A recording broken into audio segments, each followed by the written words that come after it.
wondered why bacteria are just so bad at maths? Because they multiply by dividing. One day, two bacteria walked into a bar, and the bartender told them, "Listen, sorry, we don't serve bacteria here." To this, the bacteria said, "No, it's okay. We are staff. Lecoccus aureus." Hello, everybody. It's Ryan here. I hope you and your family are well. Today, we are tackling a topic by getting right to the heart of it.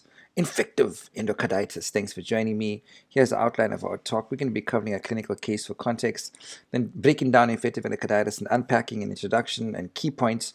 Then we're going to talk about etiologies, looking at signs and symptoms and patient presentation, covering a plausible differential diagnosis, talk about investigative workup and diagnostic evaluation. How do we treat and manage it? And looking at prognostication and complications. We've got quite a lengthy stem today. Please bear with me. Thank you so much for joining me. Here we go, guys. 38-year-old homeless man presents to the emergency department with a transient ischemic attack characterized by facial drooping and left arm weakness lasting 20 minutes and left upper quadrant pain. So it's a combination of abdominal symptoms and neurological symptoms. He reports intermittent subjective fever, diaphoresis, and chills for the past 2 weeks. Now, he has had no recent travel or contact with animals. He has had no recent history of taking antibiotics.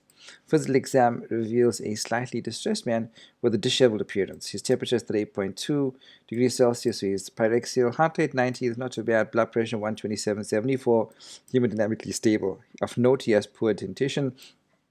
Cardiac exam reveals an early diastolic murmur over the third left intercostal space. His spleen is tender and 2 centimeters below the costal margin. He has tender, painful red nodules on the tips of the third finger of his right hand and on the fourth finger of his left hand, which are new. He has nits evidence on his clothes, consistent with body louse infection. White cell count is 14.5 with 5% band forms and a 93% polymorph nuclear cells, which is neutrophils. Blood cultures are drawn following empiric antibiotic therapy. These cultures remain negative. Blood cultures are drawn followed by empiric antibiotics. These cultures remain negative for growth 5 days later. He remains febrile but hemodynamically stable, but does develop a new lesion on his toe, similar to the lesions on his fingers at hospital day 3. A transthoracic echo reveals a 1 centimeter mobile vegetation on the cusp of his aortic valve and moderate aortic regurgitation. Thank you. So that corresponds to the early diastolic murmur, right? CT of the abdomen shows an enlarged spleen with a wedge-shaped splenic and renal infarctions. Alrighty. Question, guys, what test should be sent to confirm the most likely diagnosis? So we have culture negative endocarditis. What you can do when they come for you, bad boys?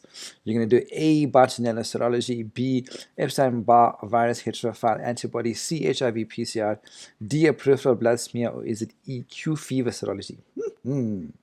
Guys, key points for infective endocarditis. It is an infection of the endocardium, usually with bacteria, commonly streptococci or staphylococci. It causes fever, heart murmurs, petechiae, anemia, a whole truckload of embolic phenomenology, vascular phenomenology, and endocardial vegetations. Vegetations may result in valvular incompetence or obstruction, myocardial abscess, or myocardic aneurysm. Diagnosis requires demonstration of microorganisms in blood and usually echocardiography. Treatment consists of prolonged antimicrobial treatment and sometimes surgery. There you go, guys. So, introduction. Infective endocarditis is usually of bacterial etiology. We said this, but can also be caused by infections with chlamydia, rickettsia, mycoplasma, and fungi. Watch out. There are 4 primary components, guys, to endocarditis. One is cardiac involvement, manifesting as either a murmur or an abscess or congestive heart failure. Systemic inflammation, which is manifested by fever, fatigue, rheumatic symptoms. Embolic phenomenology like stroke, renal, and splenic emboli, and then we have immune complexes like glomerulonephritis, which will manifest with hematuria. Right, but remember that you can have microscopic and macroscopic hematuria. Microscopic on the basis of the glomerulonephritis, and macroscopic on the basis of renal infarcts. Right, all this knows Ross boss. Thank you. So most cases involve abnormalities of the cardiac valves. Risk factors include prosthetic heart valves, mitral valve prolapse with thickened mitral valve leaflets, right, and mitral regurgitation. Previous history of infective endocarditis before, and complex congenital heart disease. The annual incidence is about 2 to 6 cases per 100,000 population per year. Etiology, epidemiology, and risk factors, right? So native valve endocarditis, which occurs on normal cardiac valves, right? Occurs not prosthetic valve, just normal valves. More than 70% of cases are caused by Streptococcus and Staph aureus. Although rheumatic fever was considered a major predisposing factor, other risk factors include mitral valve prolapse, aortic sclerosis, and the beloved bicuspid aortic valve. Less common bacterial causes are the HASSIC group of organisms: Haemophilus, Actinobacillus, Corynebacterium, Echinella kingella, as well as other gram-negative bacilli, enterococci, meningococci, and gonococci. Prosthetic valve endocarditis, here most cases are caused by Staph aureus and Staph epidermidis. And we stratify this in terms of being early and late. So early prosthetic valve infection refers to the period within 2 months of surgery. Predominantly gram-negative bacilli and Corynebacterium diphtheria account for about 1/3 of early prosthetic valve endocarditis cases, and late prosthetic valve endocarditis cases, which refers to infection after 2 months post-surgery. We're thinking about Staph aureus, Staph epidermidis, and strep account for most of the late PVE cases. A special entity is endocarditis among IV drug users, which is most commonly caused by Staph aureus. Infection also occurs with strep and enterococci. The tricuspid valve is the most frequently affected valve, and anatomically that makes sense. I mean, if you do an IV drug user, will be infecting the bloodstream, and from there, obviously, it hits the right side of the heart first from systemic circulation. So it stands to reason the tricuspid valve is most frequently affected.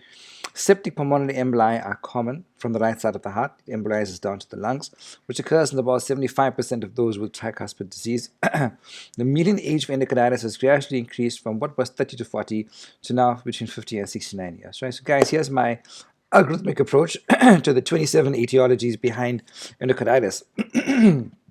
So broadly stratified initially into non-infective versus infective. Infective, we divided 3 ways: native valve, prosthetic valve, IV drug users, right? Non-infective, always think about a malignancy, always think about autoimmune, and the kingpin for that is Libman-Sachs endocarditis in the setting of systemic lupus erythematosus, the Wilf. So think about SLE causing LSE. You know those deals right there. Endocarditis could also be because of systemic seeding of infection from some distant source via the bloodstream to the valves. Infective endocarditis, guys, has 24 causes to speak of. Native valve has 9 causes, divided into acute and subacute. So acute causes: Staph aureus, non-viridans streptococci, Staph lugdunensis. Sorry, guys, 1 second. Let's have some coffee there. Delicious. Subacute causes of native valve endocarditis are 6 to mention: Viridan strep, Enterococcus strep galalyticus, Staph epidermidis, the HASSIC group, and culture negative. Prosthetic valves, we stratified 2 ways into early and late. We said early was within 2 months of surgery, late after 2 months of surgery. So early causes is 5 to mention: Staph aureus, Staph epidermidis, gram-negative bacilli, fungi, diphtheroids, especially Corynebacterium diphtheria. Late prosthetic valve endocarditis, we speak about viridans group strep, Staph aureus, Staph epidermidis, Enterococcus, and non-viridans strep. Amongst IV drug users, with tricuspid valve involvement, pulmonary infarcts, think about Staph aureus, Streptococcus, Enterococcus, gram-negative bacilli, and fungi. Guys, here's a fun diagram from medcomic.com. Thank you so much to Mr. Jorge Muniz and company, illustrating for us endocarditis. Let's just get my pointer in there. So we said we use the modified Duke criteria for diagnosis. We'll talk about this, where you need to have either 2 major, or you have 1 major and 3 minor, or you have all 5 minor. Okay, and the major criteria, speaking to 2 positive blood cultures, positive echocardiogram, or a new regurgitant murmur, right? Duke minor criteria is a predisposing condition, fever, immunological signs, 1 positive blood culture, and a positive echo not meeting the major criteria, right? So we speak about rot spots on the retina, splinter hemorrhages, Janeway lesions, Osler's nodes, right? On the fingers, palps of the fingers, and on the palms and soles, right? We said tricuspid valve endocarditis associated with IV drug use. Mitral valve is also frequently involved in non-IV drug users. Guys, how do patients present? Well, Fever is invariably present in about upwards of 80% of cases. Then the patients complain of non-specific symptoms, weakness, weight loss, night sweats. You may have audible cardiac murmur in upwards of 85% of cases, and that's how we have a clinical suspicion to the diagnosis in the first instance. Splenomegaly in 25 through 60% of cases, petechiae in 20 through 40%. Neurological deficits, especially because of infarcts to the brain, in 25 to 35%. Osler's nodes in 7 to 10%. Splinter hemorrhages, 5 to 15%, right? Major embolic episodes in upwards of 30% of cases. Rot spots, so good to look into the fundi, in less than 55% of cases. JMA lesions in under 5%. Clubbing in 10 to 20%, right? All right. So this is basically a bird's eye view of what we just discussed. Excuse me. The clinical features being fever, chills and sweats, anorexia, weight loss, malaise, myalgia, arthralgia, back pain, heart murmur, very important, in 80 to 85%, very common, right? A new or worsening regurgitant murmur in 20 to 50%, arterial emboli as well, 20 to 50%, splenomegaly, clubbing, neurological manifestations in 20 to 40%, peripheral manifestations like Osler's nodes, subungual hemorrhages, JMA lesions, rot spots, petechiae. Lab manifestations, anemia in most cases, 70 to 90%, quite whopping. Leukocytosis in 20 to 30%, microscopic hematuria. We said that hematuria can be microscopic on the basis of glomerulonephritis, and it can be macroscopic on the basis of a renal infarct. Right? Elevated ESR, elevated CRP, very common. Rheumatoid factor is positive 50%. Circulating immune complexes and decreased serum complement, because this is an inflammatory process, right? Okay, peripheral signs that may be present. So A speaks to JMA lesions, right? And typically these are painless lesions here on the hypotheneminous. And B demonstrates for us splinter hemorrhages, and C is our beloved Osler's nodes, which are painful and tender. D is a rot spot, which is a vasculitic lesion with a pale center on the retina, and E we can see particular hemorrhages on the conjunctiva. Alrighty, here. Okay, here once more, this one's taken from Harrison's. JMA lesions of the toes. We said the JMA lesions are painless, right? And the plantar surface of the foot. Alrighty, and here we can see septic emboli in image B with hemorrhage and infarction due to acute staph aureus infective endocarditis. Guys, what's a plausible differential diagnosis for infective endocarditis? It could be sterile vegetations, and we spoke about LSE and SLE, Liebman-Sachs endocarditis, and systemic lupus erythematosus. Otherwise called, it's a form of merantic endocarditis, and that's non-infective, right? It could be an atrial myxoma or other cardiac tumors. It could be bacteremia without endocarditis. It could be extracardiac infection in the way of abscess or osteomyelitis with an coincidental unrelated heart murmur. It could be vasculitis, immune complex disease, serum sickness, a drug allergy. It could be an infected intravascular device, collagen vascular disease, antiphospholipid antibody syndrome, malignancy, especially lymphoma. Excuse me. Let's talk about investigations, guys. In terms of diagnostic evaluation, echo is necessary to evaluate the cardiac valves and identify our beautiful vegetations. Transesophageal echo obviously offers higher sensitivity and specificity in comparison with transthoracic echo, but is not always available. ECG, of course, we're looking for changes in the ECG, any arrhythmias. Lab testing includes blood cultures. Ideally, you want to take 3 sets of blood cultures from 3 different sites over the course of 24 hours. Ideally, you want to take some blood cultures before you give antibiotics. Do a full blood count with a differential, erythrocyte sedimentation rate, maybe even a C-reactive protein. Urinalysis as well, because you're looking for microscopic hematuria, even macroscopic sometimes, a chest x-ray, okay? Modified Duke criteria. We'll look at the modified Dukes just now. Here we have a beautiful short parasternal axis view on echocardiogram, and we can see sitting on this aortic valve here, right, is a beautiful vegetation, right? So guys, this is the European Society of Cardiology 2015 modified criteria for the diagnosis of infective endocarditis, and we said that there's major and minor criteria, right? So the major criteria is blood cultures and imaging, right? Those are the 2 groups. And then, so we speak about typical microorganisms consistent with infective endocarditis from 2 separate blood cultures. Here we speak to specifically Viridans group strep, strep galelicticus, which was previously called strep bovis, Hasek group, staph aureus, or community-acquired enterococci in the absence of a primary focus, or you have microorganisms consistent with endocarditis from persistently positive blood cultures, in that there's more than 2 positive blood cultures on samples drawn more than 12 hours apart, or all 3 or majority of more than 4 separate sites. And the time between the first and last samples is an hour, right? Or you got a single positive blood culture for Coxiella burnetii Q fever, or phase 1 IgG antibody titer above 1:800. The second criteria is imaging, so an echo, which is positive vegetation, abscess, pseudoaneurysm or intracardiac fistula, valve perforation or aneurysm, or new partial dehiscence of prosthetic valve. Or the other new kind of criteria is FDG PET.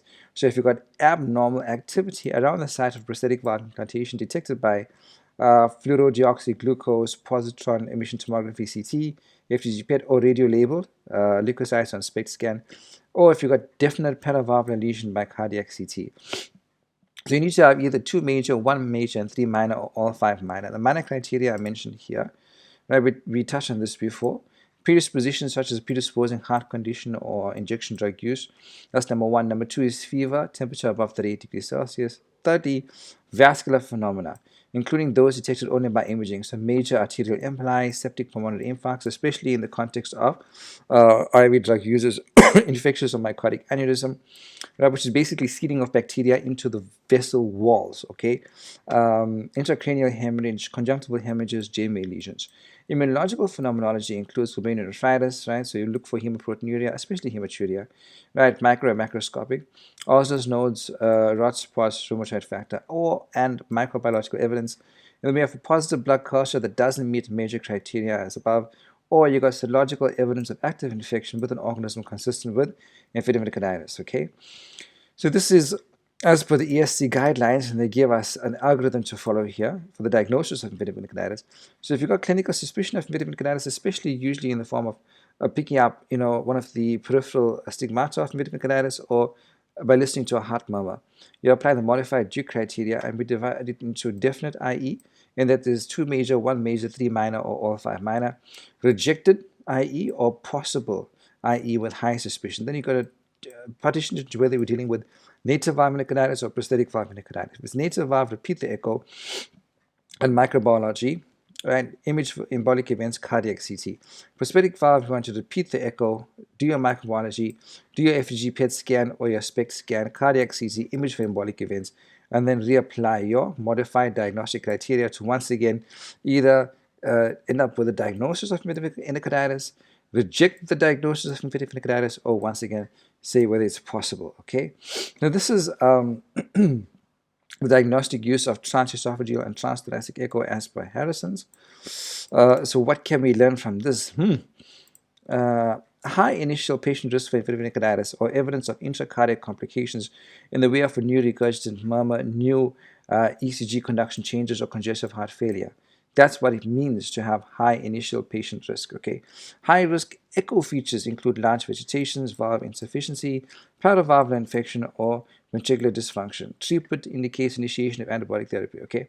So if you suspect infective endocarditis, if there's low initial patient risk and low clinical suspicion, do your transthoracic echo. If a low suspicion persists, you look for another source. But if there's increased suspicion during the clinical course, you want to do a transesophageal echo, right? However, if you do have that initial transthoracic echo being positive, you want to treat, especially if you've got high-risk echo features and you want to do a transesophageal echo for detection of possible complications, for instance, intracardiac abscess or myocardic aneurysm. If there's no high-risk echo features, no TEE unless clinical status deteriorates, and you want to follow up thereafter. But if you have high initial patient risk, right, you do your transesophageal echo. If it's positive, you simply treat. If it's negative, high suspicion persists, do your transesophageal echo. Or else look for other symptoms or another source. Okay, there is a role for a CT angio and FDG PET scan. Right. Okay, guys, let's talk about treatment and management of infective endocarditis. Hospitalization is usually required for initial treatment with intravenous antibiotics. Begin organ-specific antibiotics as soon as your blood cultures and sensitivities are available. Right, that shows good antimicrobial stewardship. IV antibiotics are recommended. Antibiotic combinations may produce a more rapid clearance of the bacteremia, but do not affect overall mortality. Selection of antibiotics should be based on susceptibility tests, and treatment should be monitored clinically and by antimicrobial blood levels. Penicillins, usually in combination with gentamicin, remain the cornerstones for therapy of native valve endocarditis due to susceptible strep. When you use vancomycin, if you suspect the patient may have a penicillin allergy, most regimens are continued for a long time, 4 to 6 weeks. Obtain blood cultures during the early phase of therapy to ensure eradication. Cardiac surgery may be required if infection cannot be controlled medically or if valvular complications arise. Now, some indications for valve replacement include congestive cardiac failure that is directly related to valve dysfunction, number one. Number two, persistent or uncontrolled infection while receiving appropriate antimicrobials. Number three, local suppurative complications in the way of intracardiac abscess, especially if you have PR prolongation. You want to repeat your echo because that could speak to an aortic root abscess. Number four is significant valve dysfunction on echo. Number five, antibiotic-resistant disease. Okay, so these are the proposed antibiotic regimens as per the 2015 ESC guideline, right? So we're talking about community-acquired native valves or late prosthetic valve endocarditis more than 12 months post-surgery. We're usually going to go ampicillin with flucloxacillin or oxacillin with gentamicin. Right, for penicillin allergic patients, you want to go vanco plus genta. Okay, but if it's early prosthetic valve endocarditis or if it's nosocomial and non-nosocomial healthcare associated endocarditis, you want to go vancomycin with genta with rifampicin.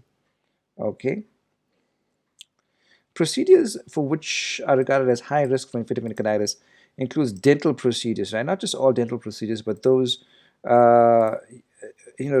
requiring manipulation of the gingival or periapical region of the teeth and perforation of the oral mucosa. For that, you want to give prophylaxis, right? And high-risk cardiac lesions for which endocarditis is advised before dental procedures has to do with prosthetic heart valves or material, left ventricular assist devices or implantable heart devices, prior endocarditis, unrepaired cyanotic congenital heart disease, including palliative shunts and conduits, completely repaired congenital heart defects during 6 months after repair, repaired congenital heart disease with residual defects adjacent to prosthetic material, surgical or transcatheter pulmonary artery valve or conduit placement, and valvulopathy developing after cardiac transplant. These patients have to have endocarditis prophylaxis before dental procedures. And what drugs do we use? Okay, so if there's no allergy to penicillin or ampicillin, you want to go amoxicillin or ampicillin. Right, it's a single dose, 30 to 60 minutes prior to procedure in adults, 2 grams orally or IV. In kids, 50 milligram per kg orally or IV. But if the patient is allergic to penicillin or ampicillin, you can always go clindamycin, 600 milligram orally or IV, or 20 milligram per kg orally or IV. Alternatively, you can go cefalexin, cefazolin, or ceftriaxone. Cephalosporin should not be used in patients with anaphylaxis, angioedema, or urticaria after intake of penicillin or ampicillin because there is a 10% chance of cross-reactivity between your cephalosporins and your penicillin, right? So this we covered before. We're not going to touch that too much. In terms of timing of cardiac surgical intervention in patients with endocarditis, if it's emergent, if you want to undergo cardiac surgery immediately, there's only a few clinical scenarios. If you have valve dysfunction with pulmonary edema or cardiac shock, if you've got acute aortic regurgitation plus pre-closure of mitral valve, sinus of valsalva abscess rupture to the right heart, or rupture into the pericardial sac. Alrighty. Guys, let's talk about prognostication and complications. So mortality unfortunately remains high, around 20%, but has been on the decline due to the appropriate use of medical and surgical approaches. Untreated bacterial endocarditis is unfortunately uniformly fatal. Patients are at risk for recurrent infection. Prophylactic antibiotic therapy for patients with a history of infective endocarditis is indicated prior to medical procedures that are likely to result in bacteremia. Congestive heart failure is the leading cause of death in patients with infective endocarditis. About half of patients experience complications including heart failure due to valve destruction or dysfunction, intracardiac abscess formation, or fistula formation. Time to calcium negativity should be around 3 to 7 days in most cases and may be longer, particularly with methicillin-resistant Staph aureus. So guys, this was a clinical case again, a gentleman essentially who has infective endocarditis and aortic regurgitation with lots of peripheral stigmata of infective endocarditis. He has a murmur, positive echo findings, and CT shows an enlarged spleen with wedge-shaped splenic and renal infarcts. So the clinical scenario here is that of calcium-negative endocarditis. What you gonna do? What you gonna do? What you gonna do? Bartonella serology. Why?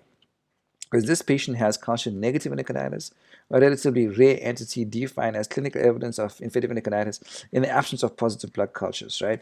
A common reason for negative blood cultures is that you already gave the antibiotics before taking the actual blood culture, right? So you sterilized it, essentially.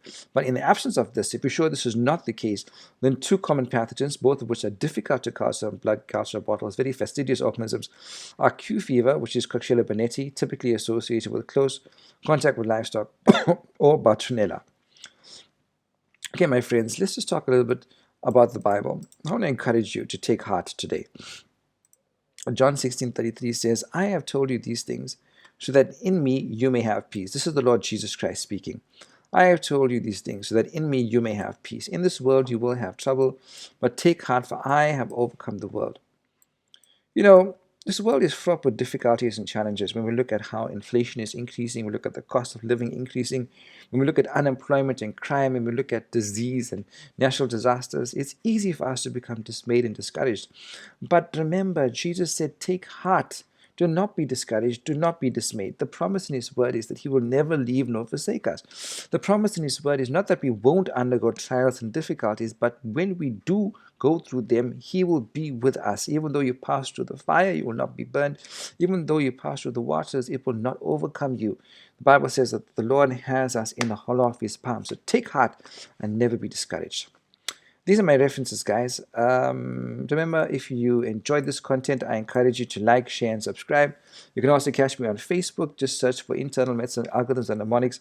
I'm also on Instagram and on TikTok as well. We're going to be talking about acute tubular injury in the next video. God bless you, and thanks for joining me. Have yourself a fantastic day.